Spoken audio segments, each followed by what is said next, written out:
여러분 안녕하십니까? 여러분들에게 유익한 건강 정보를 제공하기 위해서 경희의료원과 공무원연금공단이 공동으로 랜선 건강교실을 마련했습니다. 저는 오늘 이 시간을 진행하게 된 공무원연금공단의 이선희입니다. 오늘은 저희들이 평상시 많이 쓰는 이 관절에 대해서 알아보도록 하겠는데요. 관절 건강 지키기에 대해서 오늘 말씀해 주실 교수님 모셨습니다. 교수님은 경희대학교 한방병원 한방재활의학과의 정원석 교수님이신데요. 교수님 안녕하십니까? 네, 안녕하십니까? 네, 오늘 이렇게 바쁘신데 또 나와주셔서 고맙습니다. 네, 감사합니다. 먼저 본인 소개를 좀 시청자 여러분들께 해주실까요? 네, 안녕하십니까? 한방재활의학과의 정원석 교수입니다. 네, 오늘도 이 관절에 대해서 또 많은 정보를 알려주시면 감사하겠는데요. 이 관절 하면은 보통 우리가 움직일 때 쓰는 것이 관절이다 이렇게 알려져 있지 네. 않습니까? 관절 하면은 우리 몸 전체에 몇 개 정도가 있다고 볼 수 있을까요? 네, 보통 관절이라고 하면 뼈와 뼈가 만나는 것 자체를 의미하는데요. 우리가 흔히 알고 있는 것처럼 움직이는 관절이 대표적인 관절이지만 네. 뼈와 뼈와 만남 자체로 움직이지 않는 관절들도 있습니다. 그래서 우리 몸의 뼈가 206개라고 할 때 이게 사람에 따라서 그럼 상태에 따라서 관절의 개수가 달라질 수도 있는데요. 대략 추산해 보면 250개에서 한 350개 정도가 된다고 이야기를 하는데요. 예. 상당히 많은 숫자가 되겠는데요. 네, 여러분들께서도 이 방송을 보시면서 혹시 관절에 대해서 여러 가지 궁금한 점이 있으실 텐데요. 채팅방에 올려주시면 교수님께서 또 상세히 답변을 해드리도록 하겠습니다. 근데 벌써 교수님 질문이 올라왔는데요. 왼쪽 발목을 돌리면 소리가 나요. 아프지는 않은데 신경이 쓰이네요. 네. 괜찮은 건가요? 하고 윤선희님께서 또 네. 질문을 하셨네요. 관절에서 나는 소리는 보통 이제 툭툭 걸리는 것처럼 느껴지는 연발음이라고 하는 게 있고요. 네. 그다음에 관절면에서 나는 사그락거리는 모래끼리 마찰되는 것과 같은 그런 소리가 나는 경우가 있는데요. 이제 앞에 것은 그러니까 툭툭 걸리는 것 같은 소리가 나는 것은 대부분 힘줄이나 인대 같은 좀 그런 부분이 뼈에 튀어나온 부분에 걸려서 나는 소리인 경우가 많고요. 네. 통증이 없으면 무시하셔도 됩니다. 하지만 바스락거리듯이 마찰되는 소리가 나는 것은 관절 연골에 퇴행이 생기면서도 나기 쉬운 소리고요. 이제 그런 경우에는 아무래도 관절의 퇴행이라든지 아니면 연골에 손상이 있을 것을 의심할 수 있는 소견이라고 할 수가 있겠습니다. 네. 그러면 아무래도 좀 진단을 받아보셔야 좋을 것 같습니다. 네, 바스락거리는 소리가 난다면 한 네. 번쯤은 엑스레이라도 찍어보시는 게 좋을 것 같습니다. 네. 여러분들께서도 채팅방에 여러 가지 많은 질문이 올라오는데 먼저 답변을 해드릴까요? 예. 네, 평지를 걸을 때는 괜찮은데 네. 계단을 올라갈 때 무릎 앞쪽이 아프기도 하고 신경이 쓰이는데 네. 치료는 받아야 되는 건가요? 하고 황정숙님께서 예. 질문을 해주셨습니다. 계단 올라갈 때 무릎 앞쪽이 아픈 것은 보통 이제 대퇴사두근과 연결된 슬개골과 슬개골 주위에 있는 슬개골건 쪽에 문제가 의심이 되는 상태인 거고요. 네. 보통 이제 퇴행성 관절염이 같이 나타나기도 하고 아니면은 상해성으로 일시적으로 나타나기도 하는데 보통 힘줄 조직은 잘 낫지 않기 때문에 진료를 받아서 빨리 치료하시는 게 다음 병의 진행을 막는 데 굉장히 도움이 될 것 같습니다. 네. 네, 질문은 좀 잠시 후에 받아보고요. 교수님이 아까 네. 말씀하신 대로 그러면 관절은 일상생활에서 항상 이렇게 다 이용되고 또 사용되는 중요한 부위라고 볼 수가 있겠는데요. 네. 네, 이 관절의 문제는 그러면 왜 생기는 걸까요? 네. 관절은 이제 뼈가 만나서 우리 지구상에 사는 사람의 체중을 지탱해주고 움직임을 만들어주는 중요한 역할을 하는데요. 네. 움직임도 만들지만 체중을 지탱하면서 생기는 압력에 대해서 제대로 적응을 못할 때 관절에 손상이 생깁니다. 관절의 손상이라고 하는 것은 아까 말씀드린 것처럼 뼈와의 만남의 자체에 문제가 생길 수도 있고요. 네. 만나는 부분에 매끄러운 윤활을 제공하는 연골이 다쳐서 생기는 경우도 있고요. 네. 관절 주변에 싸고 있는 인대나 힘줄, 근육이 다쳐서 생기는 경우도 있습니다. 하여간 관절의 문제다 하면 이 모든 조직에 손상이 있을 수가 있다는 뜻이고요. 그렇게 손상을 생기는 이유는 아까 말씀드린 것처럼 체중을 제대로 지탱하지 못해서 생기는 경우가 대부분입니다. 네. 그러면 그래서, 이 관절의 문제가 이제 생기는 이유가 여러 가지가 있겠는데요. 좀 네. 설명을 부탁드릴까요? 그래서 이제 그 체중을 잘 지탱을 못하고 관절에 손상이 생기는 이유는 크게 한 4가지 정도로 이렇게 생각해 볼 수 있는데요. 첫 번째는 외상입니다. 흔히 말하는 우리가 뭐 발목을 삔다든지 아니면 넘어져서 부딪힌다든지 아니면 뭐 교통사고로 큰 충격을 받았다든지 하는 네. 경우에 그 충격이 관절에 전달이 되면서 아까 본 관절 주위의 구조물에 손상이 생기는 것이죠. 네. 그 다음에 대부분의 퇴행성 관절염은 두 번째 원인으로 많이 생기는데요. 이게 잘못된 자세나 움직임, 그리고 잘못된 작업, 반복되는 작업이 누적이 될 때 네. 그 관절에 충격이 쌓이고 그 충격이 상처로 새겨지면서 문제가 되는 경우가 대부분이고요. 그 다음에 근육이 약해지면 그 근육이 지탱해 주어야 할 관절의 부하를 뼈와 연골이 대부분 지탱을 하게 되면서 손상이 생기는 경우가 많고요. 그 다음에 관절을 침범하는 몇 가지 특별한 질병들이 있는데 그러한 질병들이 진행이 될 때 관절이 네. 또 문제가 생기기도 합니다. 네. 지금 은숙초이라 최은숙님께서 또 질문을 주셨는데요. 양쪽 발목 앞쪽 부분이 끊어질 듯 아픈데 양쪽 네. 발목 앞쪽이 그렇다. 발목 앞쪽은 보통 크게 아플 수 있는, 흔히 아플 수 있는 그 질병이 두 가지가 있는데요. 한 네. 가지는 이제 그 발목 앞쪽으로 지나가는 힘줄을 싸고 있는 건초라고 하는 구조물이나 아니면은 그 힘줄 자체에 문제가 생기는 경우. 그리고 두 번째는 그 발목 관절 자체에 관절염이나 관절에 문제일 경우에 저렇게 아프실 수가 있습니다. 네. 그 구별하는 방법은 발을 디딜 때 아프시면 보통 관절 안에 문제가 많고요. 디딜 때 네, 아프거든요. 네. 발을 차고 나갈 때 아프시면 대부분 힘줄이나 힘줄을 아. 싸고 있는 건초에 문제가 있을 경우가 많죠. 네. 진료를 받으시는 게 좋을 것 같습니다. 네. 이 관절에 문제 생기는 것 중에 하나가 외상이라 하셨는데 네. 여러 요인이 있겠죠. 네. 최근에 흔한 것 중에 하나는 이제 교통사고고요. 아니면 운동을 하다가 다치는 네. 골프 엘보라든지 축구를 하다가 발목을 삐든지 아니면 뭐 테니스 엘보라든지 아니면은 뭐 농구나 배구 선수들한테 생기는 이제 그 발목이나 손목의 문제들 뭐 그런 여러 가지 충격을 받았을 때 생기는 문제들이 있을 수가 있고요. 그 다음에 낙상, 넘어지는 것이죠. 그냥 실수로 넘어져서 다치는 것 자체는 큰 문제가 아닐 수가 있지만 이게 낙상을 유발하는 다른 질병이 있을 때는 굉장히 심각해질 수 있기 때문에 조심하셔야 되고요. 특히 근력이 약해지고 뼈가 약해지는 노년기에는 낙상의 문제는 굉장히 그렇죠. 조심하셔야 되는 부분입니다. 또 이제 반복되는 작업에서 오는 손상, 뭐 예를 들어서 그 목수님들 망치질을 반복적으로 평생 하셨을 때 생길 수 있는 관절의 손상들, 뭐 그런 것들이 있을 수가 있고요. 그 다음에 장기간 관절을 고정시켜야 되는 경우들이 생길 수가 있는데요. 살다 보면 그렇게 깁스 되면 같은 거 했을 그렇죠. 때. 네. 그렇게 되면 관절이 구축이 됩니다. 굳어버리는 것이죠. 그래서 이제 가동 범위가 안 나오고 통증이 생길 수가 있고요. 그 외에 일상에서 발생할 수 있는 다양한 사고들이 전부 다 관절에 충격을 주어서 관절에 문제를 일으킬 수가 있겠습니다. 네, 지금 차은규님, 관절이 아플 때 보통 뜨거운 찜질을 하는데 이게 효과가 있는 걸까요? 네, 하셨어요. 보통 물리치료할 때 온열치료에 해당하는 것인데요. 네. 그 온열치료의 가장 큰 두 가지 효과는 첫 번째는 통증을 완화하고 두 번째는 혈액순환을 促진시킨다고 하는 것입니다. 혈액순환이 촉진이 되면 상처의 회복이나 아니면은 네. 그 조직 손상의 복구가 빨라지기 때문에 좀 도움이 되고요. 또 그 관절에 손상이 생겨서 통증이 생길 때 주변의 근육들이 경직이 되면서 관절을 보호하려고 하는 그런 작용이 나타나는데요. 그렇게 경직된 근육으로 인해서 생기는 2차적인 통증을 근육을 이완시켜 줌으로 해서 완화시켜 주는데도 따뜻한 찜질은 도움이 된다고 네, 할 수가 있겠습니다. 그러면 온 찜질은 도움이 된다 이렇게 네. 보시면 되겠고요.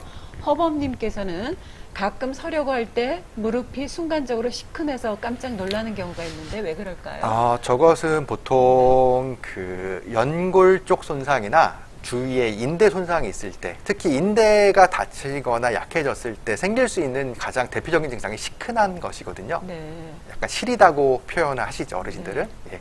이제 그런 것들이 의심이 되는데요. 저것도 또 다른 상황에서도 생길 수가 있기 때문에 저것은 진단을 한번 진료를 받아보시는 것이 좋겠습니다. 네.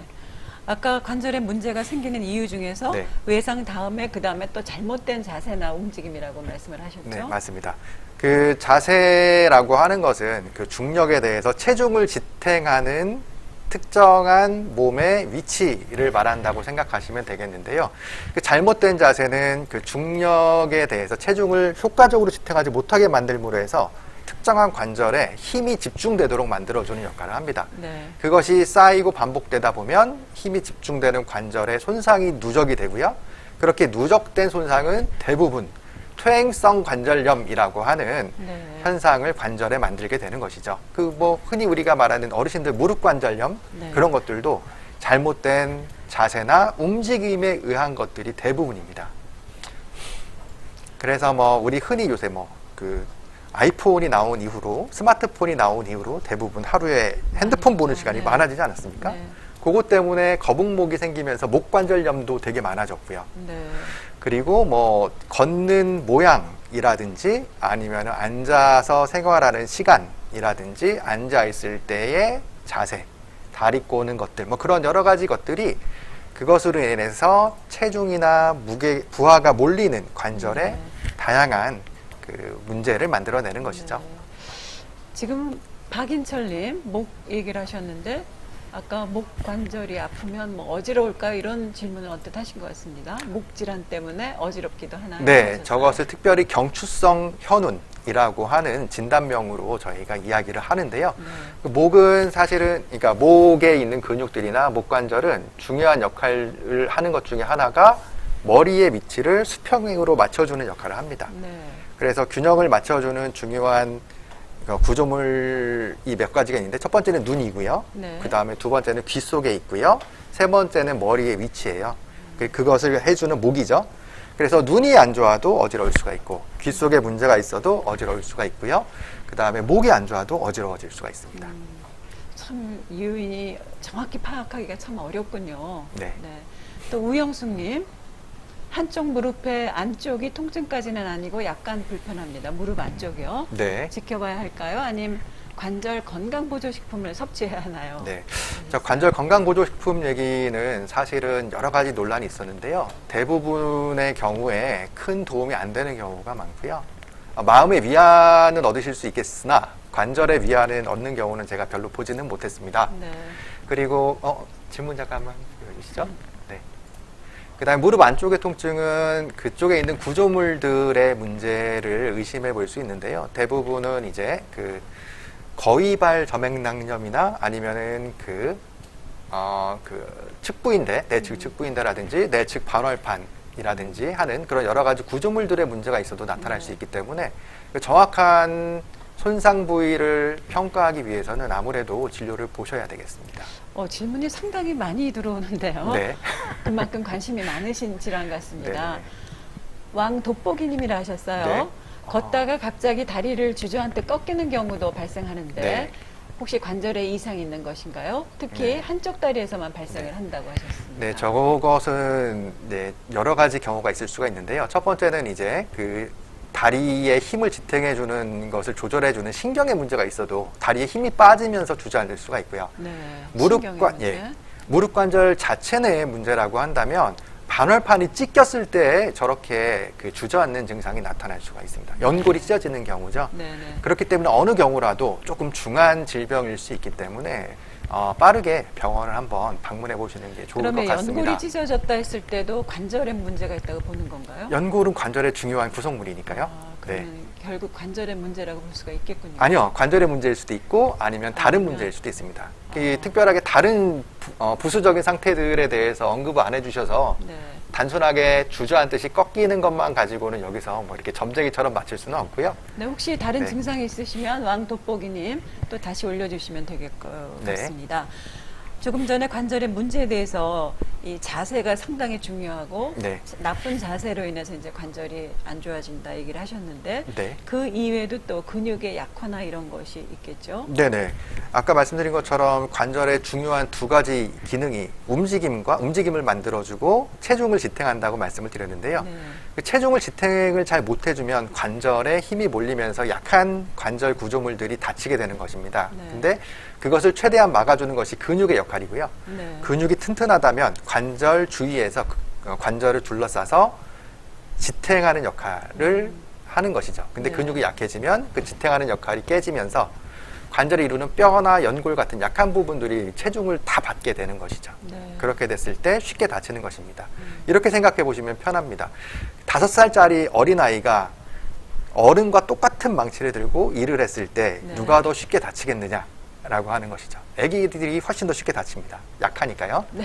예. 아무래도요. 그러니까 약한 관절은 쉽게 다칩니다. 네. 근데 관절의 근육이 약해지는 몇 가지 대표적인 경우들이 있는데요. 첫 번째는 나이입니다. 노화가 되면은 어쩔 수 없잖아요. 예. 네. 근데 막을 수는 있죠. 최대한 늦출 수는 있습니다. 네.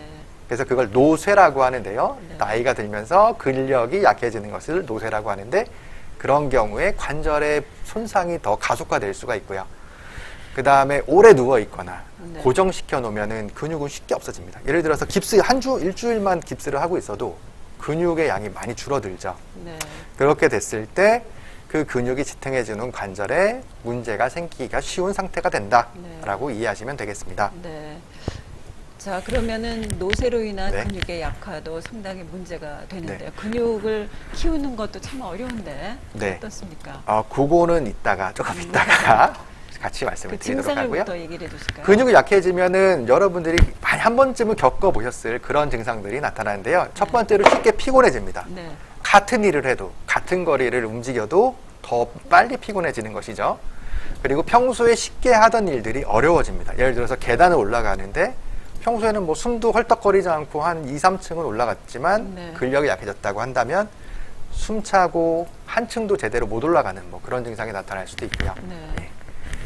그런 좀- 것들로 네. 측정해 보시면 되죠. 조금 전에 왕돋보기님 조금 더 부연 설명을 해주셨는데 의도치 않게 힘이 빠지는 듯한 증세이므로 병은 아닌 것 같다. 그닥 빈도수도 잊어버릴만 하면 일어난다고 하셨어요. 의도치 않게 힘이 빠지는 듯한 증세는 병입니다. 병은 아닌 것 같다 본인이 아니 판단하셨는데. 병인 것 같습니다. 네. 저거는 그럼 진료를 무슨 받으셔야 병이라고 보나요? 그러니까 의도치 않게 힘이 빠지는 원인이 아까 말씀드린 것처럼 네. 그 통증 때문에 관절에 힘이 가해졌을 때 순간적으로 네. 이렇게 꺾이는 경우도 있을 수가 있고요. 아니면은 특정한 위치에서 신경에 영향이 가면서 신경의 지배력이 떨어지면 생길 수 있는 증상일 수도 있기 때문에 네. 저거는 질병인 것 같고요. 네. 예, 빠르게 한번 병원에서 한번 진료를 받으시는 게 좋을 것 같습니다. 네. 지금 보시면서 관절에 대해서 궁금하신 사항 채팅방에 올려주시면 지금 교수님께서 또 성실하게 네. 답변을 해드리고 있습니다. 그리고 관절에 문제가 생기는 경우 중에서 어떤 특정 질병 때문에 일어나는 경우가 많죠. 네, 아까 본 것처럼 이제 체중을 제대로 지탱을 못해서 생기는 물리적인 그리고 네. 누적되는 손상으로 인한 퇴행성 관절염 말고요. 특정한 질병 때문에 관절이 망가지는 경우들이 있는데요. 대표적으로는 몸 안에 자가 면역성 염증이 생기는 류마티스 관절염입니다. 네. 이것은 뭐 또 혈청 양성이니 혈청 음성이니 여러 가지 경우로 나누긴 하는데요. 근본은 자가 면역성 염증으로 인한 관절의 파괴인 것이고요. 네. 두 번째로는 이제 혈관이나 신경분포의 이상으로 인해서 그 신경 지배나 혈관 지배를 제대로 받지 못하는 관절이 고사하는 경우, 네. 그리고 관절이 혈관의 문제로 인해서 괴사되는 경우도 있는데 그런 것들을 이제 무혈성 괴사라고 하는 뭐 그런 질병이 되는 것이고요. 그 다음에 통풍과 같은 경우에 이제 몸 안에서 그 요산 대사가 제대로 안 돼서 요산이 관절에 쌓여서 생기는 관절의 염증성 질환도 있고요. 그 다음에 마비성 질환이나 기타 근육병이나 뼈의 질병들이 관절을 침범하는 경우도 있고, 암이나 기타 다른 악성 질환이 관절을 침범해서 관절을 망가뜨리는 경우도 있습니다. 네. 이런 특정 질병을 앓고 계시다면 관절을 특히 또 보호를 하셔야 되겠군요. 네, 그러니까 관절이 망가지기 전에 미리미리 질병을 관리를 하셔야 되는 것이죠. 네. 그렇다면 이렇게 관절에 문제가 생긴다면 어떤 증상이 나타날까요? 네, 다 한 번씩은 경험을 보셨을 것 같은데요. 대표적인 증상이 통증입니다. 관절에 문제가 생기면 관절이 아파지죠. 그렇죠. 특히 체중을 지탱하는 관절은 체중을 걸었을 때, 서 있거나 아니면 앉아 있을 때 힘이 가는 관절에 통증이 주로 나타나게 됩니다. 그러니까 안정시에도, 그러니까 누워 있을 때도 아픈 경우에는 주로 그 관절에 염증이 진행하는 경우라고 생각하시면 네. 크게 틀리지 않을 것 같고요. 움직일 때 아프다면은 관절 주위에 움직일 때 힘을 받는 조직에 손상이 있다 이렇게 생각하시면 되겠습니다. 네. 또 염증이 심해지면 관절이 붓기도 하는데요. 관절이 붓는 원인은 이제 관절 주위에 연부 조직이라고 하는 부분에 부종이 생길 수가 있고, 네. 아니면 관절 내 관절을 싸고 있는 물주머니가 있는데 그 물주머니 속에 그 관절액이라고 하는 물이 들어있거든요. 네. 근데 그것이 늘어나서 붓는 경우도 있습니다. 네. 그리고 그렇게 통증이나 부종이 생기면 관절 기능에 중요한 것 중에 하나인 움직임에 문제가 생기죠. 그렇죠. 그러니까 뭐 예를 들어서 무릎이 아프면 절뚝거린다든지 네. 뭐 허리가 아프면 굽히지를 못한다든지 뭐 그런 식으로 나타나게 됩니다. 네. 이렇게 문제가 생겼을 경우에는 그러면 이제 관절의 치료도 해야 되겠고 또 튼튼히 평상시에 해야 되겠는데 네. 그 얘기는 조금 이따 해주시고요. 네. 지금 은숙 최님 또 최은숙님 종전에 질문을 했었는데요. 발목에 문제가 있다고 했는데 보통 산후조리를 잘못해서 바람 든다고 하던데 혹시 그런 것과는 관계가 없는지요? 끊어버리고 싶다는 생각이 들 정도로 통증이 있습니다. 평상시에는 괜찮은데 잠자리에 누웠을 때 특히 통증이 나타난다고 하셨어요. 네. 어려운 문제이긴 한데요. 그 산후조리와 관련해서는 보통 출산할 때 네. 그 산도가 열려야 되기 때문에 몸에서는 그 관절을 싸고 있는 인대들이 느슨해지게 만드는 호르몬이 분비된다고 합니다. 그러니까 출산을 하고 난 상태에서 얼마 안, 조금 일정 기간 동안에는 관절이 다 늘어나는 것이죠. 산모들의 네. 약해지고 그 경우에 무리하게 일을 하거나 잘못된 동작을 취하거나 아니면 애를 안고 뭐 수유도 하고 씻기기도 하고 해야 되니까 네. 뭐 그런 것들이 잘못된 형태로 작용이 하게 되면 아무래도 관절에 무리가 가면서 쉽게 다치는 상황이 되는 것이죠. 네. 대부분의 산후풍은 느슨해진 관절 상태에서 무리한 일을 했을 때 주로 생기고요. 그것이 오래 지속되는 이유는 관절 주위에 있는 인대라든지 그 다음에 연골 같은 것들은 잘 회복이 안 되는 조직입니다. 네. 연골을 한번 다치면은 정상 원래대로 복구가 잘 안 되고요. 인대도 마찬가지로 살아있는 세포가 아니기 때문에 다치면은 특정한 방법을 취해주지 않는 이상에는 상처가 누적이 됩니다. 이제 그렇기 때문에 이제 그게 점점점 늘어가는 육아의 부담과 더불어서 진행되는 경우가 많은 것이죠. 그렇군요. 그렇다면 평상시에 이제 관절을 좀 튼튼하게 해야 하는데 그 요령을 좀 가르쳐 주실까요? 네. 첫 번째는 안 다치는 게 첫 번째입니다. 그래서 뭐 그게 말처럼 쉽지가 않죠. 예.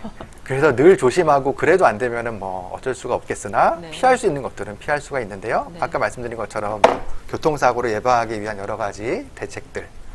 그 다음에 그 운동하기 전에, 운동하고 난 다음에 다치지 않게끔 할 수 있는 여러 가지 뭐 준비 운동이라든지 마무리 운동이라든지 아니면 네. 보조기, 그 안전장치, 보호구라든지 네. 예를 들어서 뭐 자전거를 탈 때는 꼭 모자를 쓰라고 정부에서도 말하지 않습니까? 그렇죠. 네. 우리가 흔히 아시는 그런 자기를 보호하는 방법을 취하시면 되는 것이고요. 네. 그 다음에 특히 어르신들은 위험한 곳에 안 가시는 게 좋습니다. 특히 이렇게 나이가 들면서 사람의 평형 감각이 굉장히 떨어지고 환자분 한 분 오셨는데 네. 이제 선풍기 줄에 걸려서 넘어지신 아, 거예요. 그럴 경우 어르신인데 있죠. 네. 예, 그 전선, 눈에 안 보이는 전선들은 굉장히 위험합니다. 네. 그 다음에 어지러움증이 있다면은 평소에 관리해 주시는 게 좋고요. 치료를 해 주시는 게 좋고, 그 다음에 평소에 안 하던 일이나 아니면은 평소의 능력을 벗어나는 그런 일들을 하실 때는 반드시 뭐 보호자라든지 아니면은 뭐 도움이라든지 아니면은 보호 대책을 세워놓고 하시는 게 좋죠. 네. 그 다음에 직장에서 일하실 때는 직장 안전수칙을 준수하시는 게 좋고요. 뭐 충분한 영양이나 수분 공급 같은 것들은 중요하고요. 작업 중에 틈틈이 휴식하시는 것은 굉장히 중요하다고 할 수가 있겠습니다. 그 다음에 화분. 화분은 어르신들의 적이라고 할 수가 있죠. 네. 그렇군요. 꼭 그걸 옮기시거나 드시다가 다치는 분들이 굉장히 많습니다. 화분뿐만이 아니라 김장독 뭐 그런 것들. 네. 무거운 것들을 들 때는 반드시 무거운 거 드는 수칙을 지키시고 되도록이면 끌고 다니시는 게 제일 끌고 다니는 거? 끌고 다니시는 거죠. 네. 이렇게 요새 바퀴 달린 아, 네, 그 네. 이동 운송 수단이 그렇게. 굉장히 보편화된 것들이 네. 많아서 되도록이면 뭐 트렁크라든지 네. 장바구니라든지 뭐 끌채 같은 것들로 이렇게 옮기시는 게 제일 좋다고 할 수 있겠습니다. 네. 지금 김용민님, 네. 양쪽 무릎 뒤 접힌 부분이 불룩하게 튀어나와 있습니다. 물이 찬 것 네. 같은데 어떻게 치료받으면 좋은지 알려주시면 감사하겠습니다. 저 이제 보통 베이커 낭종이라고 해서 네? 베이커씨 낭종이라고 해서요. 베이커스 낭종. 예, 네. 그 무릎 뒤쪽에 그 근육 갈라진 틈새로 네. 이제 관절낭이 그 압력에 의해서 이렇게 부풀어 올라 나오는 것처럼 되어 있는 네. 건데요. 보통 경미한 경우에는 물을 빼서 그 속 안에 관절 속에 압력을 줄여주는 방식으로 치료를 보통 하고요.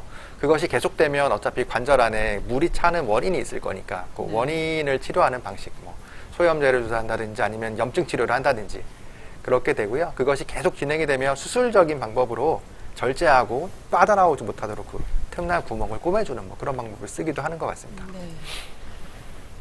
네, 그러면은 여러분들께서도 지금 네. 차은규님 또 주셨는데요. 교통사고 이후 추나를 많이 추천하는데 네. 추나는 듣기만 했지 정확히 무엇인지 궁금합니다. 네. 이 문제는 이따가 이따가 한번 치료 예, 때 나옵니다. 설명을 해드리도록 하겠습니다. 네.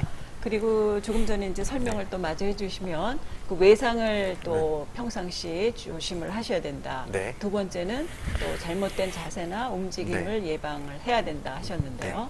그 관절은 이제 중립이라고 하는 위치가 있습니다. 중립이요? 네. 네. 그러니까 예를 들어서 팔꿈치 관절 같은 경우에는 최대한 굽혔을 때, 최대한 폈을 때의 중간 정도가 네. 관절 사이의 간격이 제일 최대한 벌어 느슨해지면서 압력이 가장 줄어드는 위치라고 이야기를 하죠. 네.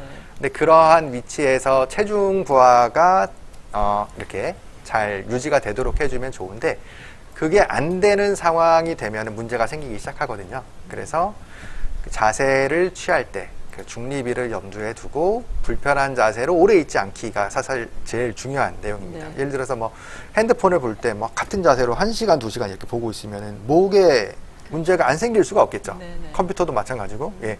크게 뭐 어려운 건 없어요. 상식적인 생각을 하셔도 쉽게 하실 수 있겠고요. 그 다음에 뭐 젊었을 때야 뭐 하루에 4시간씩 앉아서 공부하고도 그렇지만 이제 시간이 갈수록 관절이 퇴행이 되고 또 물도 빠져나가고 하면서 힘들어지거든요. 따라서 한 최대 2시간 정도 일하시면 한 10분 정도는 반드시 일어나서 좀 스트레칭도 하고 운동도 해서 네. 관절이 유연하게 풀리도록 이렇게 해주시는 게 좋고요. 그 다음에 앉아있는 시간이 긴 분들은 대부분 척추 관절 쪽에 무리가 많이 가는 경우가 되게 많습니다. 이제 그런 경우에는 이제 맥켄지 운동이라고 하는 허리를 뒤로 오히려 펴주는 거죠. 앉아있으면 허리가 이렇게 굽어지지 네. 않습니까? 맥켄지 운동은 그 반대로 움직여주는 운동이에요. 뒤를 예, 이렇게 뒤로 해서. 젖혀주는 네, 네. 거죠. 허리랑 등뼈랑 목뼈가 이렇게 활처럼 뒤로 젖혀지는 운동인데 이제 그런 것들을 꾸준히 해주셔도 굉장히 큰 도움을 받으실 수가 있고요. 그 다음에 중요한 것 중에 하나가 가구에 몸을 맞추지 않고 몸에 가구를 맞추는 겁니다. 네. 사람마다 다 신체 구조의 특징이 있기 때문에 그 특징에 맞춰서 그 가장 안정된 자세가 유지될 수 있도록 가구를 맞추셔야 되는 거죠. 몸을 가구에 맞추는 게 아니라 네. 가구에 그러니까 몸을 가구에 가구에 몸을 맞추라. 맞추는 게 아니라 몸에 가구를 맞추는 거죠. 그러면 상당히 그 준비하기가 어렵지 않나요? 요새는 그 가구들이 뭐 특히 뭐 책상이나 의자 같은 것들이 네. 이렇게 높낮이 조절이나 아니면 고민하게 자세 맞게 같은 것들 조절할 수 조절하다. 있게 나오기 네. 때문에 좋고요. 네. 침대도 이제 그 쿠션의 탄성에 따라서 이제 몸 그렇죠. 관절에 미치는 영향이 다르거든요. 네. 근데 체중을 골고루 분산해서 받아주어야 하는데 사람 관절의 유연성은 사람마다 다르기 때문에 그거 사람한테 맞는 탄성이 다 다릅니다. 네. 그래서 누워보고 사시는 게 정답인 거고요. 네, 잠깐요. 네. 유옥선님, 네. 두 다리가 점점 오다리가 되어지는데 골반에 문제가 생겨서 그런가요? 오다리가 진행되어서 누워서 네. 다리를 올리면 두 다리가 가슴에 와 닿지를 않고 네. 벌어지는데요. 이렇게. 오다리가 되는 문제는 사실은 골반, 고관절, 그 다음에 무릎 관절, 발목 관절 요것이 같이 작용해서 생기는데요. 여러 가지군요. 무릎 관절은 처음에는 영향을 받는 수동적인 입장의 경우가 많습니다. 네. 근데 저게 문제가 되는 것이 저 오다리 상황이 오래되면 무릎 관절 안쪽에 있는 연골에 힘이 많이 가기 때문에 안쪽에 있는 연골만 닳거든요. 네. 그러면은 상대적으로 바깥쪽의 연골은 두꺼워지고 안쪽은 얇아지니까 무릎이 더 오다리로 꺾이게 됩니다. 근데 그때부터는 무릎 때문에 오다리가 지속이 돼요. 네. 그리고 그것 때문에 체중이 안쪽에만 계속 더 증폭되고 악순환의 고리가 되면서 안쪽 관절이 망가지게 되는 것이죠. 그럼 어떻게 해야 됩니까? 그거를? 초기에 잡아주는 것이 제일 좋고요. 그래서 그거는 좀 이제 자세 교정에 관련된 내용이 되는 그렇군요. 것이고요. 네. 예, 고관절, 무릎 관절, 발목 관절, 골반 이렇게 해서 정렬을 다시 원상으로 복구시켜주는 그런 치료를 조금 관리를 받아주시는 게 좋습니다. 그런 치료는 어디서 합니까? 저희 과에서 하고 있습니다. 아, 그런가요? 네네네. 그 하는 데가 별로 없고요. 네. 대부분의 이제 관절 클리닉 같은 데를 가면 뭐 재활의학과 이런 데도 안 하고요. 재활의학과에서도 몇 분은 하시는 걸로 제가 알고 있는데요. 네. 이게 대부분의 이제 병원에 가시면은 그냥 통증이 있다 그러면 진통제 던져주고, 염증이 있다 그러면 소염제 던져주고, 그냥 드셔보세요 하고 뭐 한 달치, 두 달치 주고 많은 경우가 많고, 그것이 아니고 염증이 심하면은 뭐 주사 맞아봅시다 하고 주사 놔주고 이렇게 또 끝나는 경우도 많고, 네. 아니면 뭐 연골이 많이 닳았으면 수술합시다 하고 끝나는 경우가 많거든요. 한의원도 가면 뭐 침 맞아봅시다 하고 끝나. 근데 그거는 사실은 증상을 치료하는 것이고 원인 치료는 아닌 것이고요. 사실 관절에 대한 원인은 이제 중력 아래서 살아갈 때 적응을 잘 못하는 것이 명확하기 때문에 이제 그런 부분을 자세적인 관점에서 조절을 해주면 이게 증상뿐만이 아니고 예방이나 네. 질병의 악화도 막아줄 수 있는 이점이 있기 때문에 굉장히 좀 고급 진료라고 할 수가 있겠죠. 그렇겠군요. 네. 지금 오영근님, 인공관절 수술한 지 5개월이 다 네. 되어 가는데 빨리 회복하기 위한 방법이 있을까요? 인공수술할 네. 많으시잖아요. 네, 적응을 빨리 하셔야 됩니다. 그리고 적응을 빨리 하시려면 아무래도 내 관절이 아니니까요. 네. 쇠가 박혀 있는 거니까요. 그 적응해서 다시 기능을 살려야 되는데 그러려면 재활치료랑 운동이 제일 중요합니다. 근데 네. 문제가 되는 것은 그것을 방해하는 통증과 근육의 긴장의 변화인 것이죠. 그래서 그것들은 이제 전문가의 도움을 받으셔서 조절을 받으시고 조절받은 상태에서 편안하게 운동과 재활치료에 집중하시는 게 필요합니다. 네, 질문이 많습니다. 지금 자유2035님, 네. 무릎이 아플 때는 등산을 하지 말라고 하는데 네. 동네 야트막한 산책도 하지 않는 게 좋은가요? 아, 네, 좋은 질문이신데요. 네. 그 아프다는 것은 이제 상해 자극이 있다, 무릎에 뭔가 손상이 있다라고 하는 의미인 것이고요. 그 손상이 특정한 상황에서, 그러니까 예를 들어서 충격을 더 받거나 하면 더 진행될 수 있기 때문에 운동을 해야 될지 말아야 될지 고민하시는 분들이 있죠. 네. 그렇다고 운동을 안 하면 근육이 약해지니까 아까 말씀드린 것처럼 근육이 약해지면 관절에 체중 부하가 더 집중이 되고 그렇게 네. 되면 상태가 더 악화되면 통증은 더 심해지고 관리가 안 되게 되겠죠. 네. 그러니까 이거 할 수도 없고 하지 않을 수도 없고 그럼 어떻게 기준을 삼아서 할 것이냐. 저는 한마디로 설명을 드립니다. 할 때 아프거나 하고 나서 아프면 조심하는 게 좋다. 할 때 아프면 중단하는 게 맞고요. 아, 그것이 뭐 어떤 운동이든. 네. 그 다음에 하고 나서 아프면 강도를 조절하실 필요가 있죠. 아, 그러니까 등산을 조금 해보시고 그렇죠. 할 때 아프시면 중단을 하시고 네네. 또 하고 나서 네. 조금 네. 아프다 싶으면 좀 강도를 네. 조절하라. 네. 대신에 그 등산을 하실 때, 산책을 하실 때 아프시다고 하시면 무릎에 그 체중 부하가 덜 실리는 하지만 다리 근육을 튼튼하게 만들 수 있는 종류의 운동을 하시면 됩니다. 아, 네. 두 가지가 크게 대표적인데요. 한 가지는 수영장에서 걷기. 아, 네. 그러니까 부력이 받쳐주기 때문에 그렇죠. 체중 부하가 줄어드니까 네. 도움이 많이 되고요. 두 번째로는 자전거 타기입니다. 네. 근데 이제 무릎 아픈 상태에서 실외 자전거는 조금 위험하실 수가 있으니까 실내 자전거를 자기 몸에 맞게 안장 높이 맞추셔서 하시면 도움이 되실 것 같습니다. 아, 물 속에서 걷기, 또 실내에서 자전거 타기 이게 네, 상당히 맞습니다. 중요한 운동이군요. 지금 전 병대님이신가요? 유연한 몸을 만들기 위해서 운동을 할 때 우리 네. 몸 관절의 한계를 미리 알 수 있나요? 글쎄요, 그 유연성은 사람마다 다 다르거든요. 네. 그러니까 그 관절을 싸고 있는 인대나 힘줄의 구성도 다르고 그 탄성도 다 다르기 때문에 뭐라고 딱 기준을 세워서 말씀드릴 수가 없지만 기본적으로 자신의 유연성을 알아볼 수 있는 방법은 손가락을 뒤로 꺾어 보시는 거예요. 아, 네. 잘 안 꺾여. 뻣뻣하시네요. 저도 뻣뻣한 편이고요. 어떤 분은 이게 90도로도 꺾이고 어떤 분은 이제 손등에도 닿는 분도 계세요. 어휴. 네, 그거로 간접적으로 우리 몸 그분의 유연성 정도를 알 수가 있고요. 네. 그리고 움직여 보시면 압니다. 대신 움직이실 때 빨리 움직이지 마시고요. 관절에 움직일 수 있는 각 관절마다 움직일 수 있는 방향이 다르거든요. 범위도 다르고 네. 그 관절 하나하나마다 자기가 하려고 하는 운동에 맞추어서 움직여 보시되 천천히 끝까지 움직여 보시면 그 관절이 움직일 수 있는 한계를 아실 수가 있을 겁니다. 네. 빨리 하시면 다치니까 권장하지 네. 않고요. 조금 전에 그 잘못된 자세나 움직임을 예방하는 네. 그런 건강을 위한 얘기를 해주셨는데. 네. 또, 네. 그리고 앉아 있을 때는 이제 그 의자에 등을 딱 붙이고 이거는 여기 그 밑에 나오는 도시정비라고 하는 인터넷 그 홈페이지에서 인용을 했는데요. 네. 그 허리는 딱 붙여서 척추는 똑바로 펴시는 게 좋고요. 앉아 있을 때 무릎은 90도, 발목도 90도, 네. 고관절도 90도가 되는 게 제일 편하다고 이야기를 하고요. 그 다음에 허리를 딱 붙여야 되겠군요. 네, 뒤에다가. 허리를 기대시듯이 이렇게 편 상태에서 붙이시는 게 제일 좋고요. 요즘 그걸 뭐라 그러죠? 이렇게 커브리 하니까 이게 상표 얘기하면 안 되고 이렇게 그렇게 아, 예, 허리 약간 받쳐주는 네, 그런 허리의 건가요? 만곡에 따라서 쏙 들어간 의자들도 좋고요. 아니면 쿠션을 사용하실 수도 있고요. 네. 그 다음에 바퀴는 없는 게 좋고요. 바퀴는 없이. 예, 그다음 회전은 안 되는 게 좋고요. 네. 네. 그래서 편하게 몸이 지탱이 될 수 있도록 흔들리면은 몸에 긴장이 돼서 몸을 이렇게 유지하기 위해서 힘이 들어가거든요. 네. 네. 그다음에 책상은 이렇게 앉았을 때 편하게 손을 얹었을 때 작업할 수 있을 정도로. 이거는 지금 저한테는 좀 높은 책상인 거죠. 아, 이게 책상이 높으면 어떤 일이 생기냐면 어깨가 올라갑니다. 그렇군요. 그럼 긴장이 되면서 목이랑 네, 어깨 네. 쪽이 되게 안 좋아지거든요. 너무 낮아도 이 몸이 기울어지면 지게 되기 때문에 안 좋죠.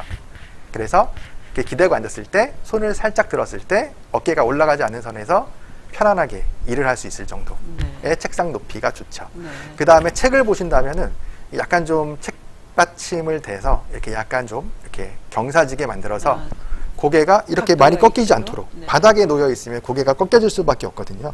요거를 이렇게 살짝 올려주면 고개가 이렇게 펴진 상태로 유지가 될 수 있죠. 네. 모니터의 높이는 이렇게 똑바로 앉았을 때 눈높이 정도. 눈 높이. 네, 네. 높여주시는 게 좋죠.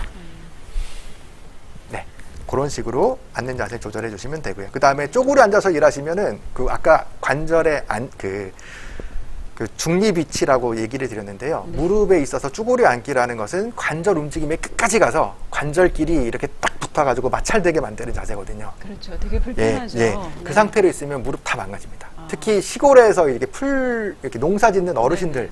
무릎은 대부분 이걸로 망가져요. 아, 그래서 절대 쪼그리고 앉아서 일하지 않는 것이 중요하고 않는 것이 좋고요. 네. 그 다음에 살 빼는 것도 중요한데요. 아마 살이 찌면은 그 체중이 늘어나면서 그 무거운 짐을 지고 사는 거랑 똑같은 효과를 줍니다. 아무래도 부담이 예, 되겠죠. 그렇죠. 예, 네. 그래서 관절에 가는 부담을 줄이기 위해서 살을 빼는 게 좋고요. 그 다음에 정말 중요한 건 작은 통증이라도 무시하지 말고 빨리 치료하기입니다. 통증이 작은 통증이라도 있으면 몸은 그 통증을 피해가기 위해서 이상하게 움직여집니다. 근데 대부분의 우리 몸은 이미 안정된 상태로 움직이고 위치하도록 세팅이 되어 있는데 통증 때문에 그게 깨지면 네. 그 상태가 깨지면서 체중이나 아니면 부담이 한쪽으로 집중이 돼요. 그러면은 그 부분에 새로운 문제가 생기는 거죠. 그렇죠. 새로운 상처가 생기고 그 상처로 인해서 생기는 또 다른 통증은 또 다른 부분에 또 다른 문제를 만들 수가 있어요. 우주에서 살면 괜찮아요. 우리가 지구에서 사니까 이건 어쩔 수가 없습니다. 네. 그리고 필요하면은 이제 아까 그 휜다리 문의해 주신 분 계신데요. 이제 발목에서 그런 것들을 조절해 주기 위해서 족부 보조기라고 하는 맞춤형 깔창 같은 것들이 이제 네. 우리가 사용하기도 하는데 저거는 이제 발목이 주저앉는지 발목이 이렇게 서는지에 따라서 무릎 모양이 달라질 수 있거든요. 그래서 그 발목 모양에 따라서 낮은 부분을 높여주는 식으로 깔창을 맞춰서 신발에 넣고 착용하게 되면 무릎 위치까지도 교정되는 뭐 그런 이론을 이용해서 치료하는 방법인 것이고요. 그 다음에 찬 데 있는 것보다 따뜻하게 있는 게 좋습니다. 아무래도 그렇죠. 예, 네. 추우면 우리 추울 때 겨울에 운동해 보셨죠? 그 겨울에 운동하시면 온몸이 뻣뻣하지 않습니까? 그렇죠. 네. 예, 뻣뻣한 상태에서는 잘 다칩니다. 근육의 긴장도가 높아지면서 관절로 가는 충격이 배가 돼요. 근육이 긴장된 그 힘까지 더해지는 것이죠. 그러니까 몸을 가능한 따뜻하게 네, 따뜻해서 유지하고. 유연하게 만들어 네. 놓고 지내시는 게 좋습니다. 네, 그다음에, 오늘 저희 네. 랜선 건강교실에서는 한방재활의학과의 정원석 교수님 모시고 관절에 대한 일반적인 얘기를 듣고 있습니다. 여러분들께서도 관절에 대해서 어떻게 하면 관절을 잘 지킬 것인지 또 현재 문제가 있다면 또 이걸 어떻게 하면 좋을지 그런 것들과 관련해서 또 얼마든지 채팅방에 올려주시면 답변을 해드리겠습니다. 지금 김용미님 조금 전 답변 감사하다고 하셨고요. 베이커스의 낭종은 어느 병원에 가야 돼요? 예, 정형외과 가시면 됩니다. 아까 말씀하신 네. 뒷무릎에 네. 뭐가 나와 있는 거네. 정형외과. 네, 경미한 경우면 한의원에서도 처리가 가능한데 네. 좀 많이 튀어나오고 반복적으로 나오면 정형외과 네. 가시는 것이 좋겠습니다. 네, 조금 전에 또 이제 교수님 말씀을 계속하시면 네. 관절을 튼튼히 하기 위해서는 또 근육의 약화를 네. 또 강화를 해야 되겠죠. 네, 근육이 강하면 아무래도 관절에 가는 부담이 줄어들거든요. 네. 그래서 우리가 할 수 있는 것들은 이제 운동입니다. 의사가 근육을 강화시켜 줄 수 없습니다. 절대로. 그렇기 때문에 근육이 약해서 오는 관절 문제는 의사가 치료할 수 없어요. 그거는 반드시 통증의 문제를 해결한 후에 본인이 하셔야 됩니다. 네. 그래서 운동할 수 있는 건 이제 전신 운동, 주로 심폐기능 운동이죠. 그래서 걷기나 가벼운 조깅, 줄넘기나 수영, 자전거. 특히 무릎이나 하체 관절 안 좋으신 분들은 수영이나 자전거 추천하고요. 네. 그 다음에 근력 운동, 요새는 홈트 그래서 요새 그 코로나 때문에 집에서 운동 많이 하지 않으십니까? 네. 그런 것들 다 좋은데요. 특히 하체, 허벅지나 아니면 종아리 쪽 운동해서 튼튼하게 해주시면 굉장히 허리에도 도움이 많이 되고요. 네. 그 다음에 그에 더해서 스트레칭 같은 유연성 운동이라든지 그 다음에 밸런스를 잡아주는 운동들 뭐 네. 그런 것들을 날마다 일주일에 적어도 3회에서 4회 정도, 어르신들은 적어도 주 2회에서 3회 정도는 하루 30분에서 60분 정도 권장을 합니다.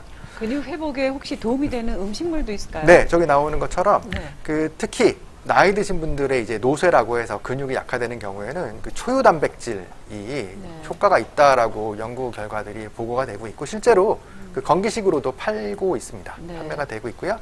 그 다음에 필수 아미노산 섭취는 굉장히 중요한데요. 필수 아미노산은 몸에서 합성이 안 되는 아미노산입니다. 네. 이제 그런 것들은 이제 음식을 통해서 섭취할 수밖에 없기 때문에 이제 저런 것들이 풍부하게 들어있는 것들 섭취하는 게 좋고요.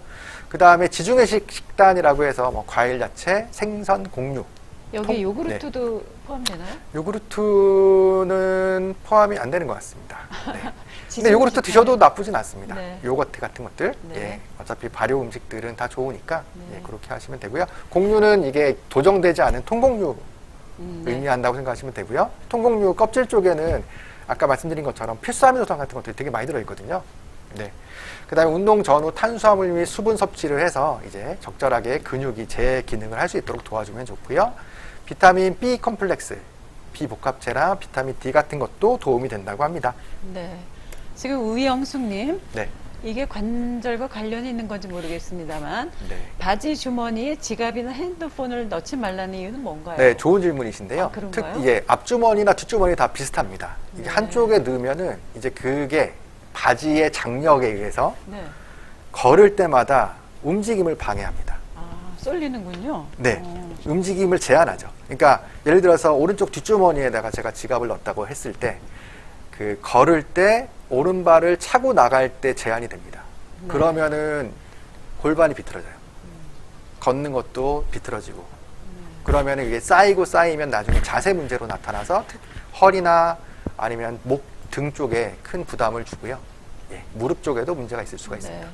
지금 장안기님, 무릎 안쪽이 가끔 통증이 오는데 네. 병원에서 시술을 해야 하는 게 좋습니까? 하셨어요? 가끔 통증, 아까 말씀드린 것처럼 저 같은 경우에는 작은 통증이라도 그냥 허수로 보지 않고요. 네. 그 반드시 어느 부분의 문제인지 확인해서 치료를 하거든요. 그래서 뭐 가끔 생기는 통증이라도 한번 병원에 찾아보시는 게 좋고요. 뭐 재활학과나 뭐 한의원이나 아니면 뭐 정형외과 뭐 그런 쪽에서 도움을 받으실 수 있을 것 같습니다. 네. 또 자유 2035님, 무지 외반증이 있어서 신발은 거의 운동화만 신는데 수술은 안 해도 괜찮은가요?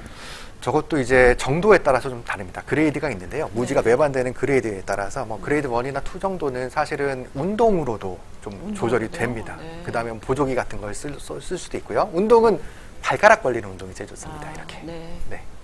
그러면은 이제 그 다리가 이렇게 돌아가면서 꺾이는 게 조금씩 조금씩 교정이 되면서 좋아지는 경우도 있고요. 만약에 그 3단계, 4단계 정도 넘어가서 심하게 꺾이고 변형이 생기고 관절에 이미 퇴행까지 겸한다면은 그게 만약에 걸을 때 지장을 주고 통증을 유발한다면 수술을 고려해 볼 수가 있겠죠. 네. 자, 그럼 말씀을 계속 하셔서 아까 관절을 어떻게 튼튼히 하나 하는데 이제 특정 질병과 관련된 말씀을 부탁드릴게요. 그래서 아까 말씀드린 것처럼 류마티스 같은 경우에는 이게 오래 놔두면 관절 변형까지 일으키면서 이제 문제를 일으키는데요. 저것은 이제 초기에 가서 진단을 받고 초기에 처치를 시작하면은 이제 관절의 변형이나 관절의 파괴를 미리미리 예방할 수 있기 때문에 조기 진료가 굉장히 중요하고요. 이미 관절이 다 망가진 다음에 병원에 가시면 늦습니다. 네. 그 다음에 뭐 각 질병들에 따라서 뭐 다 관리를 하시고 치료를 받으셔야 되겠죠.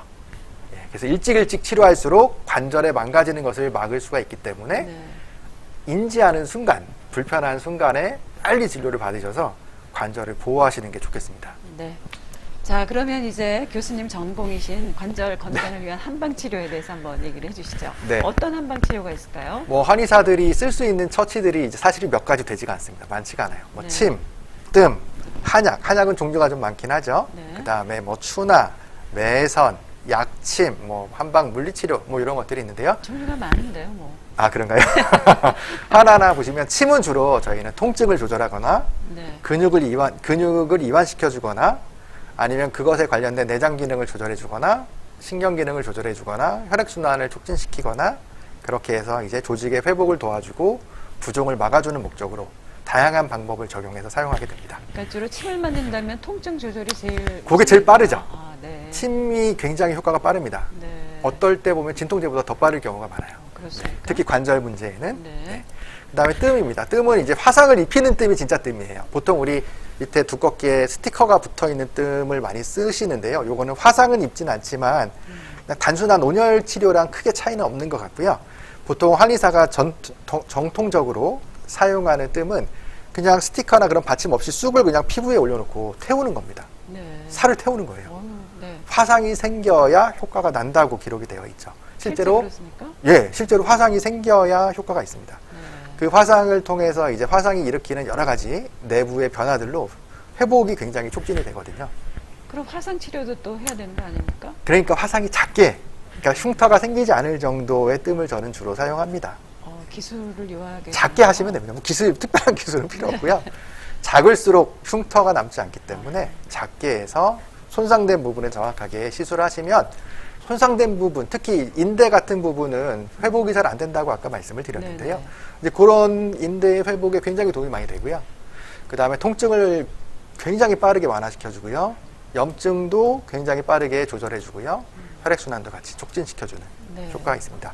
혈액순환 촉진만을 위한 목적이라면은 저거는 굳이 태우지 않으셔도 되고요. 따뜻하기만 해도 혈액순환은 좋아지니까요. 그러니까 손상된 부위를 뜸을 뜨면서 회복이 된다. 이렇게. 네, 회복을 굉장히 촉진시켜주는데 네. 정확하게 손상된 부위를 찾아내야 되겠죠. 아, 그렇군요. 네, 그게 기술이니까 한의사가 필요합니다. 네. 그 다음에 이제 한약은 이제 보통 전통적으로 간과 신장을 보호하여서 근육과 뼈를 튼튼하게 해주는 그런 약재들을 많이 사용하는데요. 네. 아까 말씀드린 것처럼 근육과 뼈가 튼튼해지면 아무래도 관절이 체중을 더 쉽게 잘 지탱할 수 있기 때문에 도움이 많이 되죠. 특히 나이 드신 분들한테 한약 권장하는 이유가 네. 근육과 뼈를 튼튼하게 하기 위한 목적으로 많이 쓰고요. 또 최근에는 연골을 보호해주는 효과들이 이제 밝혀진 한약 처방과 한약재들이 있습니다. 아, 그렇군요. 그래서 이제 특히 퇴행성 질환 같은 경우에 네. 물론 체중 부하의 적절한 배분도 중요하겠지만 연골 자체를 보호하기 위해서 약을 많이 처방을 하게 되고요. 그 다음에 근육의 대사를 조절한다든지 아니면 기타 내장 기능에 이상이 있어서 근육이나 관절이 약해지는 경우에는 이제 그런 것들을 이제 조절해주는 방식으로 한약을 처방을 하죠. 네. 그 다음에 아까 질문 나왔었는데요. 추나. 네. 추나는 쉽게 말씀드리면 밀당입니다. 우리 흔히 연애할 때 밀당 많이 하지 않으십니까? 네. 예. 그 관절이 움직이려면 밀어주는 근육, 당겨주는 근육이 각각 배치가 되어 있어야 관절이 움직일 수가 있거든요. 네, 네. 근데 그 근육의 밸런스가 깨지면, 근육의 긴장의 밸런스가 깨지면 관절의 움직임이 안 좋아지고, 관절의 움직임이 안 좋아지면 체중을 효과적으로 지탱을 못하고, 체중을 효과적으로 지탱을 못해주면 다치게 되는 거죠. 네. 그래서 추나의 목적은 밀고 관절을 그리고 관절 주위에 있는 조직을 밀고 당겨서 움직임이 안 좋아져 있는 관절의 움직임을 회복하는 게 목적이에요. 네. 실제로 추나의 효과도 그런 거고요. 관절의 움직임이 안 좋다. 움직임이 안 좋다는 의미는 끝에서 끝까지 못 움직인다라고 네. 하는 관절 가동 범위의 제한의 문제가 첫 번째 있고, 네. 두 번째는 통증이나 아니면은 관절의 압력이 높아져서 움직임의 질이 안 좋을 때, 뭐 끝에서 끝까지 움직일 수는 있지만 네. 이게 뻑뻑하다든지 아니면 중간에 이렇게 걸리는 느낌으로 멈춘다든지 하는 그런 움직임의 질의 문제 또 포함하는 것이죠. 아니면 움직일 때 통증이 생긴다든지 하여간에 통증이 있든 없든 움직임이 안 좋다 하면 추나입니다. 그렇게 생각하시면 편합니다. 그 카이로프랙틱이라는 게 추나인가요? 아, 다른가요? 카이로프랙틱하고 추나는 좀 다르고요. 카이로프랙틱은 이제 이제 서양에서 물리치료사들이 만들어서 개발해서 사용하는 건데 손을 쓴다고 하는 차원에서는 비슷합니다. 도수치료의 한 부분이라고 할 수 있겠죠. 큰 의미에. 하지만 추나는 약간 좀 적용하는 부위라든지 방법이라든지 그 다음에 사상이 좀 달라요. 네. 추나는 전신적인 그 관절의 밸런스를 보고 접근하는 방법이기 때문에. 네. 서혜주님, 왼쪽 발 안쪽에 염증이 생겨서 걸을 때마다 불편한 느낌이 드는 경우가 많습니다. 한의원에서는 매주 방문해서 진료를 받으라고 하는데 약침, 뜸만으로도 완치될 수 있을까요? 그 어느 부위에 어떤 염증인지는 잘 모르겠는데요. 왼쪽 발 안쪽이요? 네. 이게 급성인지 만성인지도 좀 구별할 필요가 있고요.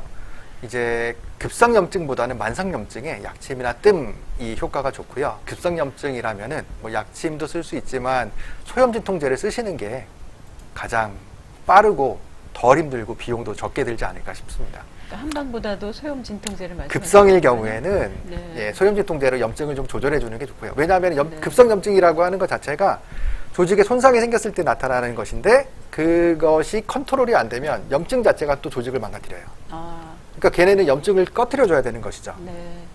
그에 비해서 만성 염증은 염증이 심하지는 않지만 계속 상처가 회복이 안 되고 회복이 안 된 상처를 해결하기 위해서 계속 통증이나 아니면은 국소적인 조그만 경미한 염증들이 계속 지속되는 상태. 네. 근데 그런 경우에는 조직을 먼저 회복시켜주는 게 먼저거든요. 네. 그럴 때는 이제 아까 말씀드린 것처럼 뜸이나 침이나 약침 같은 것들이 훨씬 효과가 좋습니다. 네. 소염진 통제는 만성 염증에는 사실 안 쓰는 게 정답이에요. 네. 급성일 때만 네. 쓰는 거고요. 차은규님, 이게 관절과는 또 어떤 상관이 있는지 모르겠습니다만 질문은 교통사고 후 약간의 피멍 혹은 뭉친 부위가 있는데 침을 맞는 것이 효과가 있을까요? 피멍은 사실은 이제 조직 내에 출혈이 있다는 의미인 것이고요. 네. 이제 저것이 계속 지속되지 않는 이상에는 사실 큰 문제는 없습니다. 이게 계속 지속이 되면 이제 구획증후군이라고 하는 것들이 생길 수가 있는데 네. 뭐냐면은 피가 고이는 게 점점 늘어나면서 조직 내 압력이 높아지고 네. 압력이 높아지면 그게 주위에 있는 혈관이나 신경을 눌러서 그 국소 부위의 혈액순환을 막아주는 거죠. 네. 그렇게 되면 이제 심한 경우에는 괴사가 생길 수도 있고 그래요. 근데 그런 경우는 빨리 절개를 해서 빼줘야 되지만 그게 아닌 단순하게 피멍이 든 거면은 시간이 지나면 뭐 어차피 좋아지고요. 그럼 침을 맞아도 효과가 침을 맞아도 효과가 좋고요. 혈액순환을 좋아지게 만드는 방법이라면 네. 다 효과가 있습니다. 네. 지금 김영현님 또 네. 설명을 잘해주셔서 감사하다고 네. 이렇게 또 칭찬을 해주셨네요. 감사합니다. 종아리 쪽에 약간씩 시리는 통증이 있다고요. 관절 때문인지 또 그렇지 않은지 이유를 좀 설명해 주시면 네. 좋겠다고 하셨어요. 종아리 쪽에는 관절이 없고요. 저거는 그렇죠, 이제 근육이나 종아리는. 힘줄일 텐데 보통 저게 시리는 이유는 아마도 이제 힘줄 쪽의 문제나 아니면은 허리 쪽의 문제로 인한 그 방사통이나 뭐 그런 쪽이 아닐까 싶습니다. 제가 볼 때는 아마 허리 쪽에 문제가 있을 가능성이 많을 것 같고요. 허리 진료를 받아보시는 게 좋지 않을까 싶습니다. 네. 간혹 가다가 이제 뭐 드물긴 한데 그 하지 정맥류라든지 네. 뭐 혈관 쪽 문제 때문에도 비슷하게 통증이나 종아리 통증이나 뭐 그런 것들이 나타날 수는 있죠. 조금 전에 이제 추나요법에 대해서 얘기를 해주셨고 네. 그 다음에 또 한방으로 치료할 수 있는 게 네, 약침이 있군요. 약침인데요. 네. 약침은 그 한약을 주사액으로 약침액으로 바꿔서 이제 혈자리나 특정 문제가 있는 부위에 주사하는 방법으로 생각하시면 되고요. 종류가 되게 다양합니다. 뭐 염증을 줄여주는 약침도 있고, 통증을 줄여주는 약침도 있고, 회복을 빨라지게 하는 약침도 있고, 뭐 다 하는 약침도 있고 하여간. 네.